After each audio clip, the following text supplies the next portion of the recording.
So, all right. So now we're going to go on to the Western Conference Finals. As you mentioned before, Phoenix Suns, they are up 2-0. As of right now, we're recording this Thursday night once again. Game 3 is going to be played actually like 20 minutes from we're recording right now. Phoenix up 2-0 without Chris Paul. Chris Paul will be back for this game. Clippers, I think the loss last game 2, kind of a heartbreaker. And obviously doing this without number 2. So, who do you have for this series? I know you had the Suns. Do you think that they'll pull? Do you still think they'll pull through? And do you think Suns in 4? Listen, I picked the Suns against the Lakers, and I said maybe I'll be an idiot or I'll be a genius, but I'm taking the Suns. I picked the Suns against the Nuggets. I'm picking the Suns against the Los Angeles Clippers. And I'm going to say it right now, which it's not as popular as it was, or it's more popular than it was back then. But I've believed in the Suns since the playoffs started. I'm picking the Phoenix Suns to win the NBA title. I know I'm getting ahead of myself because when they make the finals, we'll be having this conversation of who we think is going to win. But you know my answer. I believe in the Phoenix Suns. I don't think that Chris Paul is going to allow this team to ever slip into a moment where they are not going 100% because I think he, out of everybody in this playoffs, wants to win a ring that bad.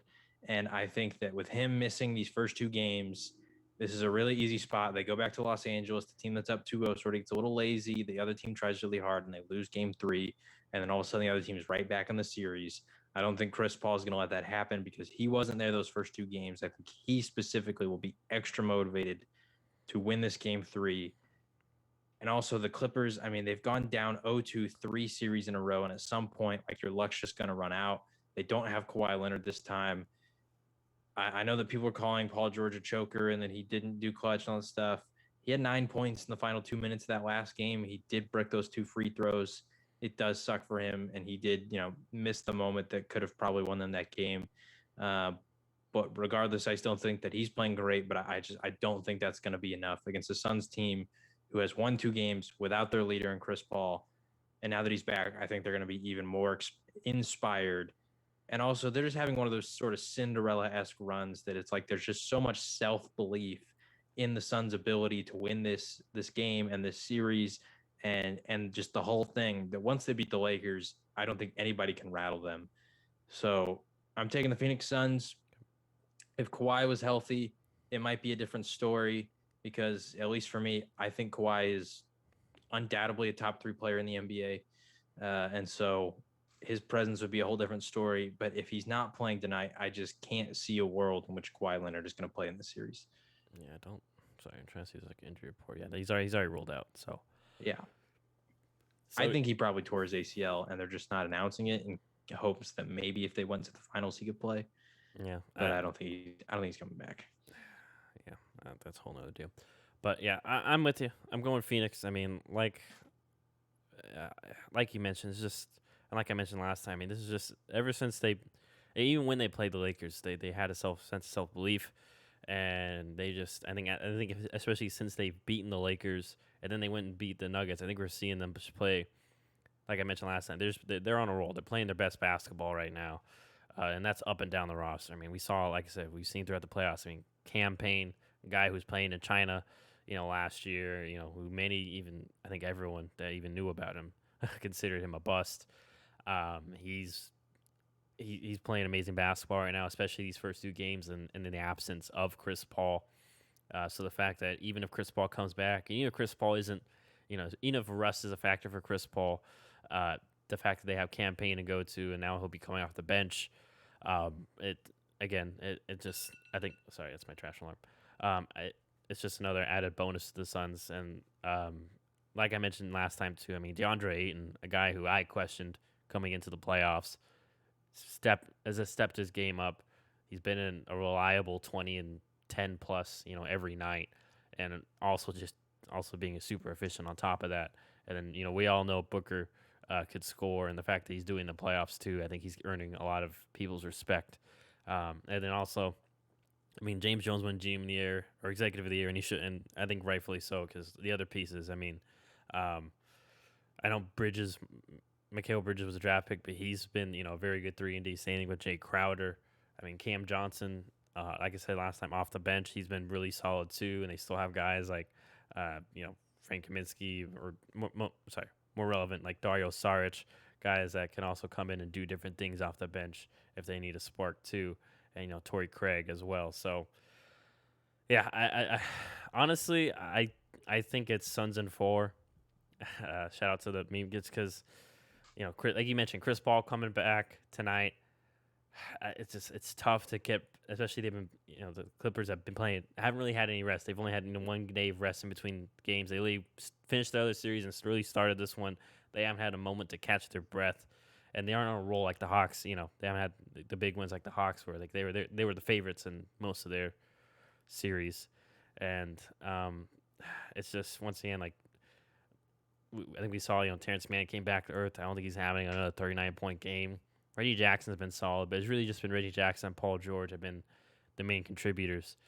And especially with CP3 coming back, I imagine he'll be on Reggie Jackson more, and I don't think Jackson's going to have as easy time scoring. So, yeah, I'm going Phoenix in 4, and like you, I think they're going to win the finals, or not. I think they're going to go to the finals and manage the matchup, but I think that they would easily be the favorites, at least in my mind at this point. But they probably won't be in the gambling world, but they should be because, like you mentioned, on a roll. They just have everything that most championship teams have. Like they're just hot at the right time and everything's clicking. No injuries. Fingers crossed. I mean, even they've had injuries. They've dealt with them with Chris Paul with the shoulder in that first round and COVID, and now we're going to see Mass Booker, which I mentioned.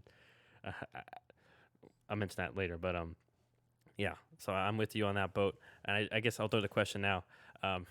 There's always the masked players. We saw masked LeBron. We've seen masked, Kobe. We see masked Kyrie. They've all, I think, balled out. I'm probably missing someone else.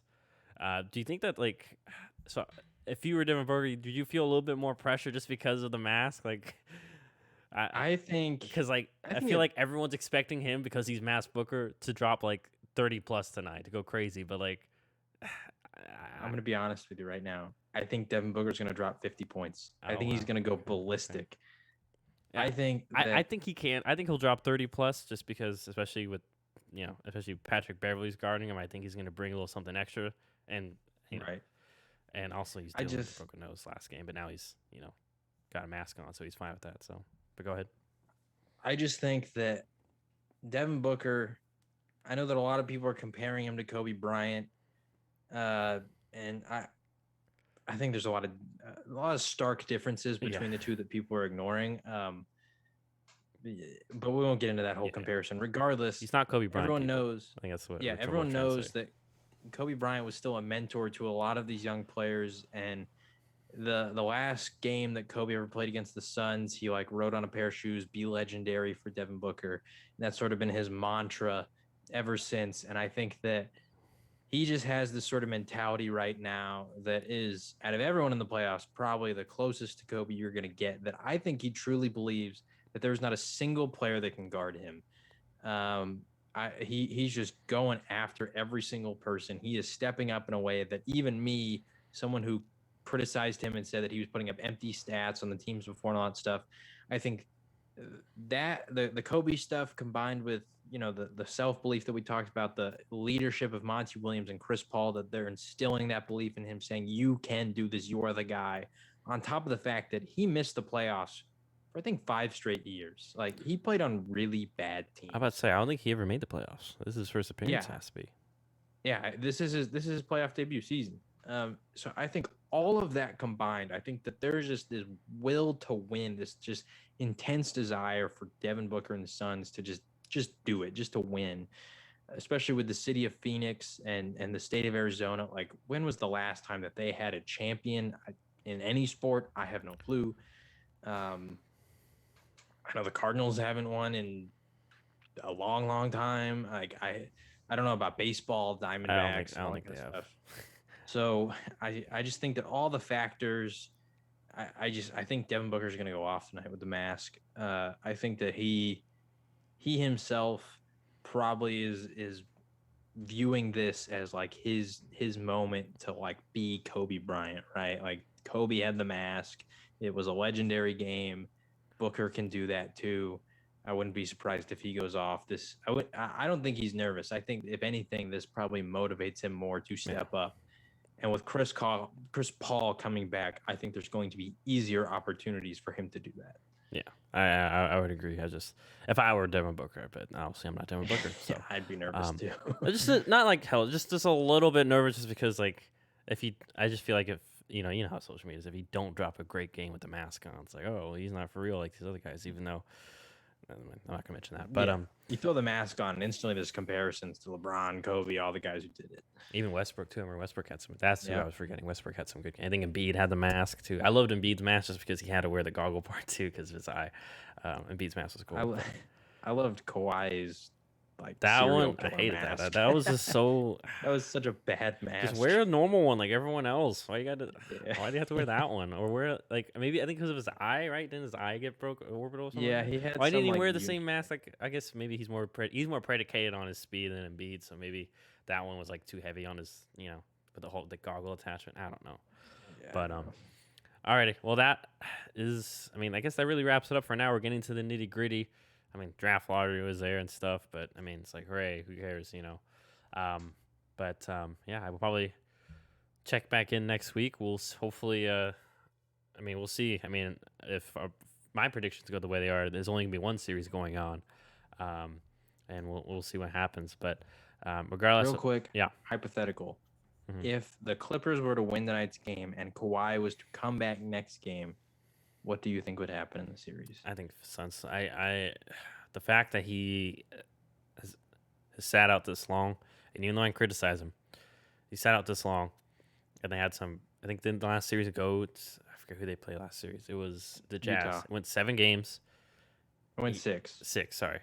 But the fact that he sat out those games, and they're very important playoff games, I think means it is a very serious injury. Like, he didn't even try the Anthony Davis, like, okay, I'm going to go and try, and, on a pivotal game. No, like, he was, and then the fact that he's not here tonight playing game 3, once again, a pivotal game 3, because if you go down 3-0, you're pretty much right, you're done. Like, the writing's pretty much on the wall. Mm-hmm. I don't think if he comes back, he's not going to be 100% or even close to that. And I don't think he'll be the same person. And they need him at least 90 or 100% on both sides of the ball, too. So I agree. Yeah. I don't think it would fix anything. But I don't know. I could be wrong. Maybe he was just maybe they're resting him for this moment, and he is now 90 to 100%. But the fact that they've been I think that they've been very quiet, and after the initial announcement, they've been it tells me that it's a serious injury, and that they're just kind of just playing it by ear, and they're just really just being optimistic, hoping for the best. But in the back of their minds, they probably know that he's out for the rest of the season. So, yeah. So we'll see what happens there. Hopefully, as much as I don't like him, I never wish injury upon people. So hopefully it's not that serious, and maybe that's why that they're hanging on to this thread of hope, and maybe it's not. It's just like partially. I think I saw some people speculate it's partially torn or something. I'm not sure if that shortens the ACL timeline, because we all know it's about typically a year. It's even get back on the court, and honestly, it's for most people, minus Adrian Peterson, takes about 2 years to get back to being you. So we'll see. But so that'll wrap up this episode. Like I said, we'll be back early next week. NBA.